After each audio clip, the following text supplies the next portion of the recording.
हर हर महादेव, जय भोलेनाथ। नमस्कार, मैं साधना पांडे मार्गदर्शन पे आपका स्वागत करती हूँ। दोस्तों, सावन का महीना प्रारंभ हो चुका है। 14 जुलाई से सावन का महीना लग जा रहा है। तो ऐसे में शिव पूजा तो हम करते ही करते हैं। उसके साथ साथ यदि सुहागिन महिलाएं ये 5 काम कर लेती हैं तो निश्चित रूप से घर में जो दरिद्रता होती है, गरीबी होती है, वो दूर हो जाती है। पति निरोग होते हैं, दीर्घायु होते हैं। और शास्त्रों की दृष्टि से यदि हम लेते हैं दोस्तों, तो कभी भी शिव जी की पूजा शक्ति के बिना अधूरी रहती है। शक्ति यानी कि माता पार्वती, माता दुर्गा। तो जब हम भोलेनाथ की पूजा करेंगे तो कतई जो है हमें शक्ति की पूजा यानी माता की पूजा नहीं भूलना है। और महिलाएं यदि इस समय, जैसे कि सावन का पवित्र महीना चल रहा है, और दोस्तों शास्त्रों में तो कहा जाता है कि अमृत वर्षा होती है इस समय, इसलिए इस पूरे माह को ही काफ़ी पवित्र माना जाता है। आप तो जानते ही हैं, कोई पूजा पाठ धार्मिक अनुष्ठान कराना हो तो हम सावन का इंतज़ार करते हैं कि बहुत ज़्यादा श्रेष्ठ और शुभ महीना है। तो हमें इस समय 5 काम, मैं तो कहूँगी हर सुहागिन महिला को ये 5 काम कर लेना चाहिए। तो 5 काम बहुत आसान है, इसे ज़रूर करना चाहिए। आप तो ये भी जानते हैं कि मंगला गौरी का व्रत भी इसी सावन महीने में प्रारंभ किया जाता है। तो सब मिलाकर के चीज़ें मैं इसलिए बता रही हूँ कि जब शिव की पूजा होती है तो शक्ति का भी उतना ही अधिक महत्व होता है।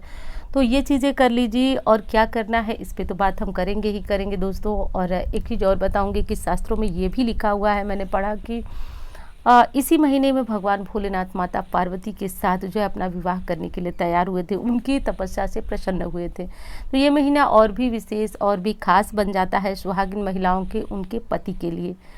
तो देखिए, बात कर लेते हैं कि सबसे पहले हमें क्या करना चाहिए। तो पूरे सावन में आप जो भी करें, मंगला गौरी का व्रत रख रही हैं, भोलेनाथ का व्रत रख रही हैं, जो भी धार्मिक काम कर रही हैं, बहुत अच्छा कर रही हैं, तो ज़रूर कीजिए। लेकिन अब विशेष आप अपने घर की समृद्धि के लिए देखिए, हमारा काम होता है कि हम घर में कैसे जो है बरकत लाएं, कैसे समृद्धि लाएं।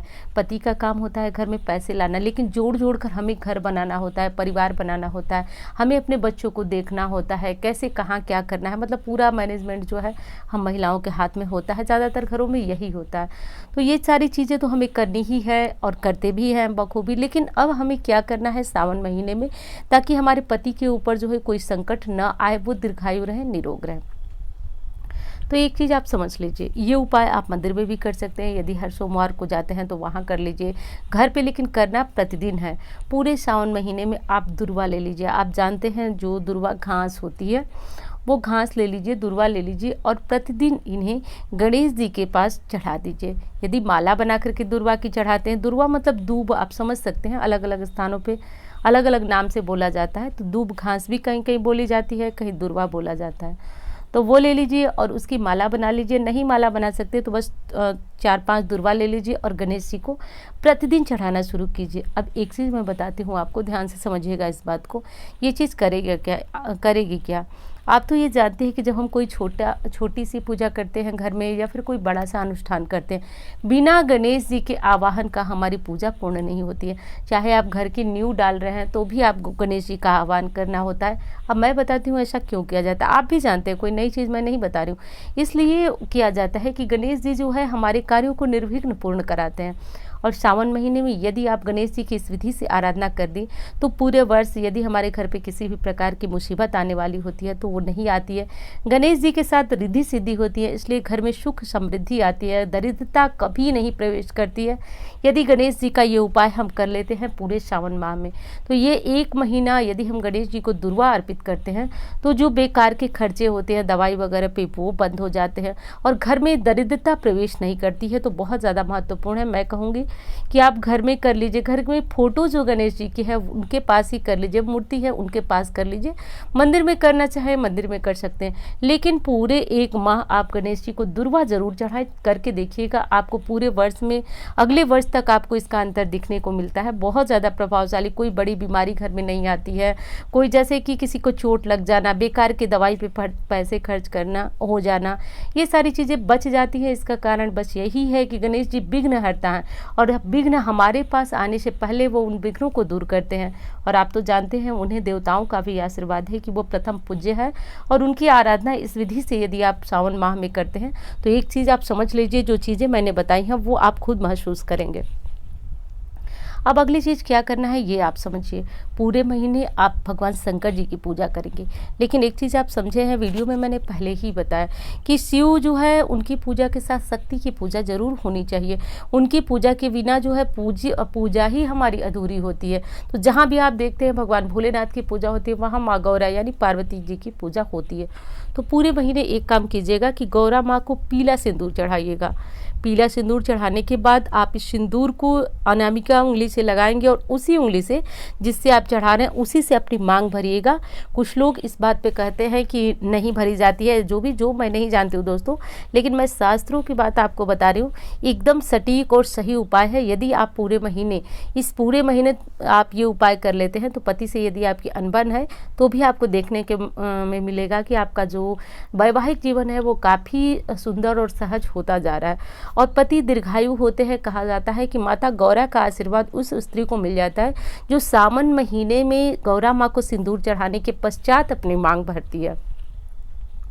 तो ये कर लीजिएगा। और एक चीज़ का और ध्यान दिया जाता है, जैसे प्रायः हम आम दिनों में येलो वाले यानी ऑरेंज वाला सिंदूर जो है गुरुवार को नहीं लगाते हैं, लेकिन इस उपाय में आप प्रतिदिन अपनी मांग भरेंगी माता गौरी की मांग भरने के बाद, और निश्चित रूप से उनका आशीर्वाद मिल जाता है।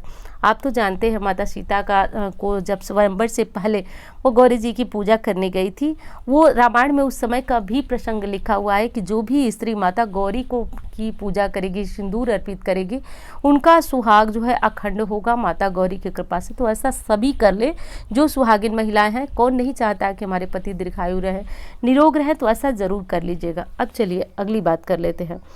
तो उससे पहले मैं आपसे कहूँगी कि वीडियो यदि अच्छी लग रही है, आपको काम की लग रही है, तो लाइक कर दीजिएगा। और आपके लाइक मुझे बहुत बड़ी प्रेरणा रखते हैं, बहुत ज़्यादा मोटिवेट करते हैं आगे और इस तरह की जानकारियाँ लाने के लिए। और इंस्टा पे, फेसबुक पे मुझे फॉलो करना चाहे तो कर सकते हैं। मेरा नंबर है, जिसमें कोई ज्योतिषीय सलाह लेना हो, कुंडली वगैरह दिखाना हो तो कॉल कर सकते हैं। तो अब दोस्तों अगले और तीसरे उपाय की बात करते हैं कि देखिए, इस पूरे सावन महीने में आप भले ही वर्किंग हैं या फिर किसी भी तरह से आपके पास बहुत ज़्यादा काम रहता है, तो भी आप एक काम कीजिए कि आपका सावन महीने में पूजा, जो घर की पूजा है, वो ब्रह्म मुहूर्त में कर लीजिए। लगभग 6 बजे तक या फिर 7 बजे तक। आप 6 बजे तक करते हैं तो अति उत्तम, 7 बजे तक भी कर लें तो कोई दिक्कत नहीं है, तो कर लीजिएगा। और ब्रह्म मुहूर्त में जग करके अपने घर की जितनी भी साफ़ सफाई है वो दूर कीजिएगा, यानी कि कूड़ा वगैरह फेंक दीजिएगा। निगेटिविटी घर से जाती है। कभी कभी आप देखेंगे कि दूसरे के घर में तो आपको बहुत अच्छा लगता है, अपने घर में आते ही मन उदास हो जाता है। यदि इस तरह की स्थितियां हैं तो इस सावन महीने में ये कर लीजिएगा। तो ब्रह्म मुहूर्त में पूजन कर लीजिएगा। और पूरे सावन महीने एक काम और कीजिएगा, आप भी माँ गौरी की तरह तैयार होकर के अच्छी तरह से बहुत अच्छी तरह से तैयार होकर, जैसे मैंने बताया कि आप मांग भर लीजिए। अब जो लोग बाहर जाते हैं उनको थोड़ा सा शर्म लगेगी कि हम पीला सिंदूर लगाकर बाहर कैसे जाएं, लेकिन आप थोड़ा सा ही लगाइएगा ज़रूर।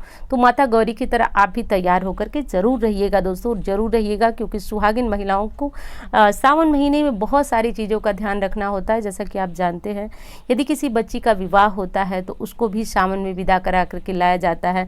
नाना प्रकार की सुहाग सामग्रियाँ मायके से जाती हैं, तो बहुत सारे नियम होते हैं। बस इसका यही एक कारण है कि इस समय माता गौरी का आशीर्वाद हर सुहागन को मिलता है, तो इसलिए हम नाना भांति से माँ गौरी को प्रसन्न करते हैं।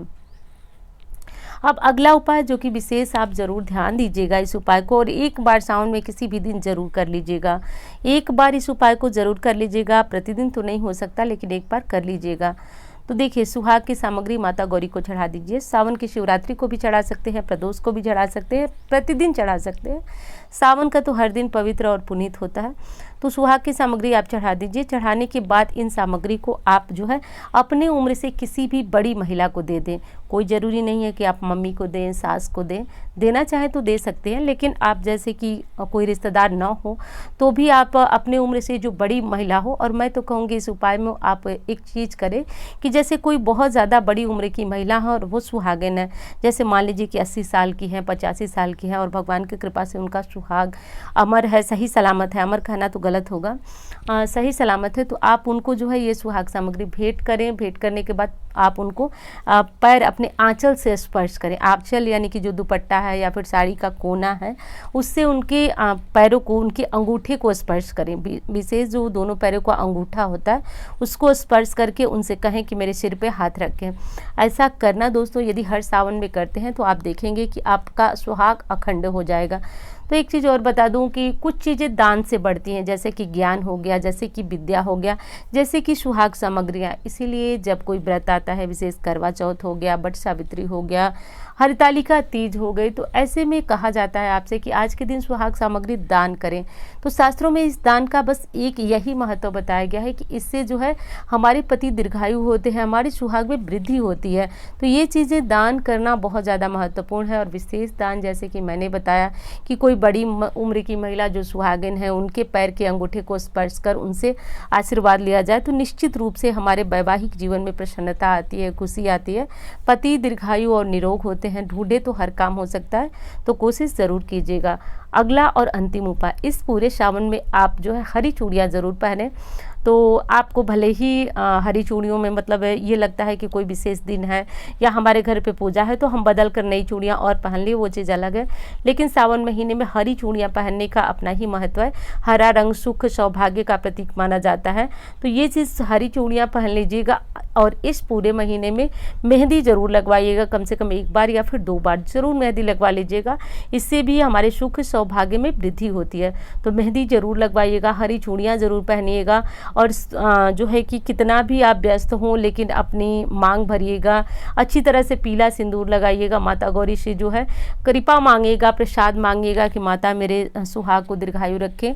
पूरे परिवार के लिए जो है सुख सौभाग्य मांगिए। तो बस ये वीडियो कैसी लगी ये तो बता ही देंगे आप, और अच्छी लगती है तो लाइक करें, कमेंट करें। अन्य किसी के साथ आप इसे शेयर करना चाहें तो कर सकते हैं। मिलते हैं इसी तरह के वीडियो के साथ। धन्यवाद।